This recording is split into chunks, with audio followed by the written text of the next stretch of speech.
आज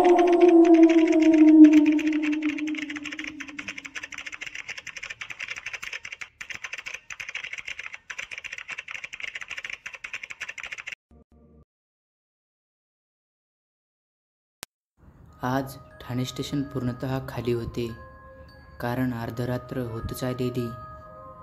अक्षरशः धावत आणि कधीकधी पळत प्रत्येक आपल्या ट्रेनकडे धावत होता. त्याला आता समजून गेलं होतं की त्याला आता ही काही ट्रेन भेटणार नाही आहे. शेवटची लास्टची ट्रेन वरुणाच्या डोळ्यासमोरून गेली. याला तर स्वतःवर खूप राग येत होता. मनातल्या मनात म्हणत होता, आज जर बॉसने काम दिलं नसतं तर ही वेळ आलीच नसती. तो स्वतःचे पाय कुंचडत असा म्हणत होता. पण त्याला कुठे कळणार आता पुढे त्याच्यासोबत काय होणार आहे. काही वेळाने त्याने आपल्या मोबाईलकडे पाहिले तर रात्रीचे 2 वाजले होते. त्याला आता कळून चुकलं होतं की रात्री आता एकही ट्रेन नाही आणि त्या दुर्दैवानं त्याच्या मोबाईलला कुठलाच नेटवर्क नव्हता.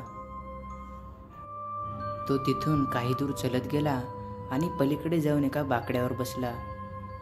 आता त्याला फक्त झोप येत होती, कारण त्याला आता आपल्याला कळून चुकलं होतं शेवटची ट्रेन सगळी निघूनच गेलेली आहे. आता त्याला तिथे रात्र काढायची होती. रेल्वे स्टेशनवर तो बाकड्यावर अंग टाकून बसलेला. आणि हो, अक्षरशः तो प्लॅटफॉर्म म्हणा की स्टेशन म्हणा एकदम निशब्द शांत पडले होते, जसं शमशानभूमी असते तशीच. आणि तिथे कोणीही नव्हते. वरून थंडीचे दिवस होते. त्याला तिथे कशीबशी रात्र काढायचीच होती आणि उद्या सकाळच्या लवकर गाडीने त्याला त्याच्या घरी जायचं होतं. तो तिथेच बसला आणि त्याला झोपसुद्धा येत होती. अक्षरशः त्याच्या मागून कोणीतरी चालण्याचा आवाज आला आणि जेव्हा त्याने मागे पाहिले तेव्हा एक 30 वर्षाची मुलगी त्याच्याकडे चलत येत होती. तिचे ते मोकळे केस, तिने ड्रेस घातला होता आणि हातामध्ये लहानशी पर्स होती. ती तशीच येऊन प्रतीकच्या बाजूला बसली आणि तिने प्रतीकला प्रश्न विचारला, अहो, इथून शेवटची ट्रेन कधी आहे? काय सांगू तुम्हाला, आताच माझ्या डोळ्यासमोरून एक ट्रेन गेली. आता काय, तुम्हाला पण सुद्धा माझ्यासारखीचे ते पूर्ण रात्री काढायला लागेल, त्याशिवाय तुम्हालाही सुद्धा काही पर्याय नाही. हो का? बघू ना, कुठली तरी ट्रेन येईल. इतक्यात प्रतीकने तिला विचारलं, का हो, तुम्ही असं का बोलत आहात? आणि काही कळत न कळत ती जोरजोरात हसू लागली आणि मग म्हणू लागली, असं मी लय जणांना असं विचारते आणि ती नंतर ट्रेन येतेच. म्हणजे तुम्ही तुमच्या बॉसचा वरडा खाऊन आले ना आणि तिकडला दरवाजासुद्धा तोडला ना? म्हणजे प्रतीक इथे स्वतःलाच म्हणू लागला, हिचा विषय काय नेमका? ती प्रतीकला म्हणाली, अहो, घाबरू नका, माझं नाव मनीषा आणि मी दररोज इथूनच जाते आणि ती शेवटी माझ्याजवळ ट्रेन येतेच. आता प्रतीकलाही सुद्धा हायसं वाटलं आणि ती मुलगी प्रतीकला म्हणाली, अहो, तुम्हाला मी एक सांगू का? तुम्ही घाबरणार तर नाही ना? प्रतीक म्हणाला, हो हो, सांगा, त्यात तर काय नवीन. आजपासून खूप वर्षा पहिले मी इथे उभी राहिली होती आणि मी त्याच ट्रेनची वाट पाहत होते. कळत न कळत एका व्यक्तीने माझ्यावर घात केला आणि म्हणजे प्रतीकाचा जोरात म्हणाला. मी इथेच उभी होती आणि जशी जशी ती ट्रेन जवळ येत होती अचानक मला भोळ आले आणि मी इथेच पडले. प्रतीकला आता हे ऐकण्यासाठी खूप होते आणि प्रतीक म्हणाला, अहो, ऐकता का? मला भूतांवर विश्वास आहे आणि असं काही म्हणू नका, मला खूप भीती वाटते. ती मुलगी आता एकटक पाहत होती आपल्या पायांकडे. प्रतीकने आता आपली नजर दुसरीकडे फिरवली. ती स्वतःहून उठली आणि क्रूर हास्य देऊ लागली आणि काही वेळाने प्रतीकने तिच्याकडे पाहिलं तर ती आता मनीषा पूर्णपणे बदलली होती आणि तिचं अंगही सुद्धा पूर्णपणे पांढरं पडत होतं. प्रतीक जोरात किंचाळला आणि रेल्वे स्टेशनच्या बाहेर पळायला निघाला. त्याची बॅग त्याने तिथेच ठेवली ते साईडला एक कोल्ड्रिंकचे दुकान होते आणि त्याला जाऊन सांगू लागला, अहो ऐकता का, आता या क्षणी माझ्या व्यतिरिक्त या स्टेशनवर दुसरं कोणी आलं का रोडवरनं? तुमच्या व्यतिरिक्त? अहो तुम्हाला जाऊनसुद्धा अर्धा तास झाला आहे आणि तुम्ही गेल्या तेव्हापासून इथे कोणीच नाही आलं आणि गेलंसुद्धा नाही इथून. आणि आता माझं दुकान मी बंदच करणार आहे आणि मला जेवढं आठवतं तितक्यात तर इथून कोणीच नाही गेलं. अहो ऐकता का, मी त्या मुलीला पाहिलं. कुठली मुलगी?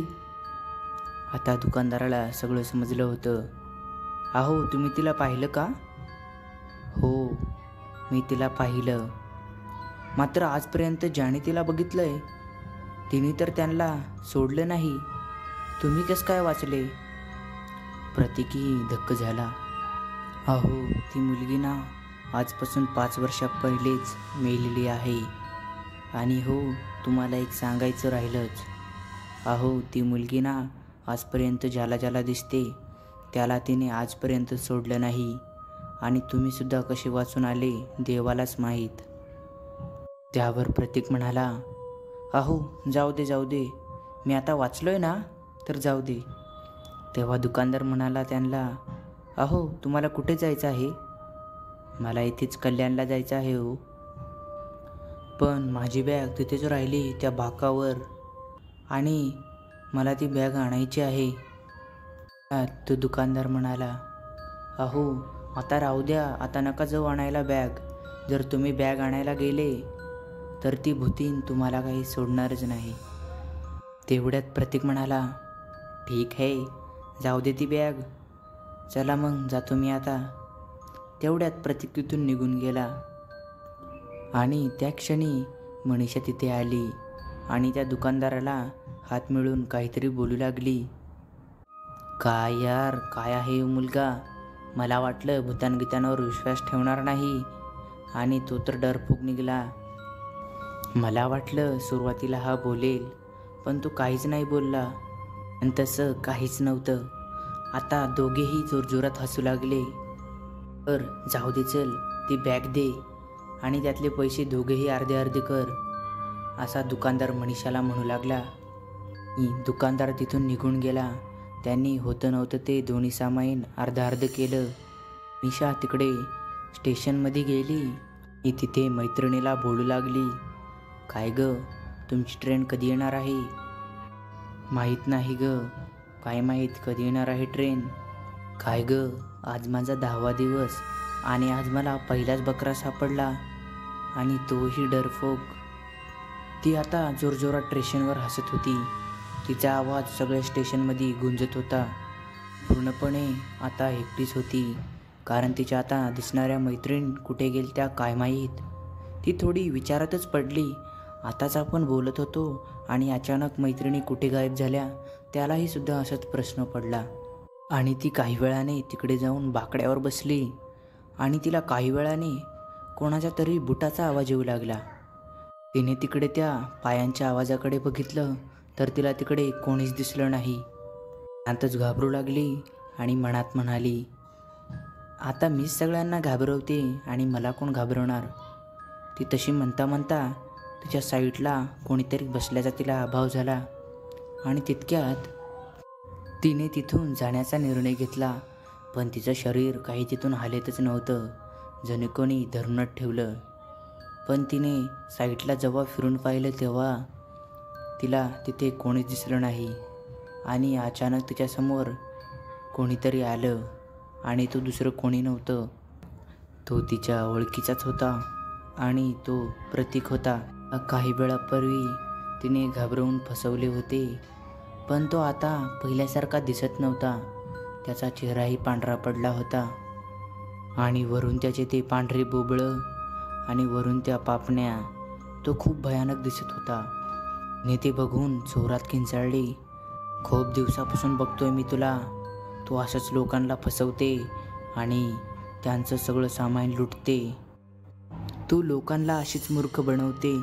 आणि काही वेळापूर्वी तू तुझ्या मैत्रिणीला सुद्धा फोन केला होता आणि तू मैत्रिणीला म्हणाली, आत्ताच एक पहिला बकरा सापडलाय की मी पहिला बकरा आहे पण मी पहिला बकरा नाही, मी 10वा बकरा आहे.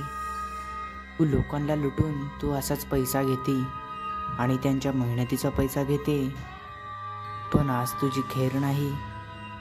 प्रतीक जोरजोराने हसू लागला आणि मग प्रतीक म्हणाला, आज तुझा खऱ्याखुऱ्या भूतासोबत सामना झालाय.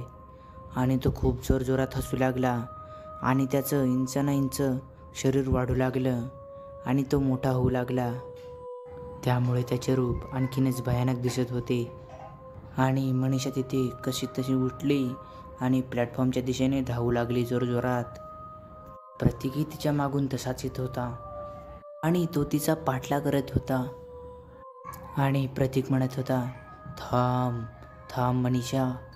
पण मनीषाचं काही लक्ष मागेच नव्हतंच. ती तिच्या धावण्यातच झुंद होती. तिची नजर फक्त खाली होती धावण्यात.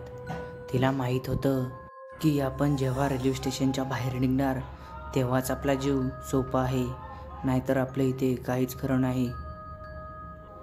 ती त्यावेळेस इतकी घाबरली होती की ती वरून चलता चलता तिने डायरेक्ट रेल्वेच्या पटरीवर उडी मारली आणि ती धावतच होती. तिला हे सुद्धा लक्षात नव्हतं की आपल्या मागून किंवा पुढून काय होऊ शकतं. आणि तिच्या पुढून सुद्धा एक ट्रेन येत होती. काही वेळाने त्या ट्रेनने तिला खूप दूर चिरडत नेलं आणि पुन्हा एकदा स्टेशन शांत झाले. आणि मनीषा काही वेळाने उठून म्हणू लागली, मी जिवंत आहे. आणि ती स्वतःलाच बघू लागली. त्यात तिला प्रतीकचा आवाज आला आणि तो म्हणाला, आता तू मानवी शरीरात नाही आहेस, तू तर आता एक आमच्यातलीच नेंबर झालेली आहेस. आणि तो म्हणू लागला, ऐक, पुढे बघ. तिने तिची नजर पूर्वीकडे टाकली आणि ते पाहताच ती धक्क झाली. ते तिच्यासारखेच काही लोक उभे होते आणि ते मेलेले होते. आता त्यात प्रतीक म्हणू लागला, आता हेच तुझं परिवार आणि हेच तुझं राहणं. त्यांच्यातले ते सगळे लोक जोरजोरात हसू लागले. आणि आता मनीषाही त्यांच्यातच झालेली, तीही जोरजोरात हसू लागली. आता ते त्यांच्या पुढील शिकारासाठी तिथे थांबलेले आहेत.